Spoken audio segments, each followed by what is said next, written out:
చేసుకుందాం. ఈ చేపలు భలే ఉంటాయి, చేసుకుందాం. చేపల కూర కావాల్సిన పదార్థాలు: ఎండి చేపలు, చింతాకు, మామిడికాయ, పచ్చిమిర్చి, తెల్లగడ్డ, కొబ్బరి, ధనియాలు, ఎర్రగడ్డ. ముందుగా చింతాకు మిక్సీ పట్టుకోవాలి, ధనియాలు కూడా మిక్సీ పెట్టుకోవాలి, చింతాకు, తెల్లగడ్డ, కొబ్బరి కూడా మిక్సీ పట్టుకోవాలి. చేపలు మనం మిక్సీ పట్టుకున్న చింతాకు, ధనియాల పొడి, ముందుగా కడిగి కట్ చేసి పెట్టుకున్న మామిడికాయ ముక్కలు, కడిగి కట్ చేసి పెట్టుకున్న 2 పచ్చిమిర్చి, 1 ఉల్లిపాయ, తగినంత ఉప్పు, తగినంత పసుపు, సరిపడా కారం,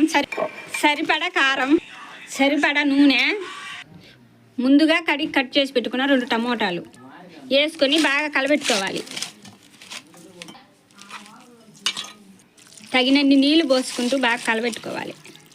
సరిపడా నీళ్ళు పోసుకొని బాగా కలబెట్టుకోవాలి.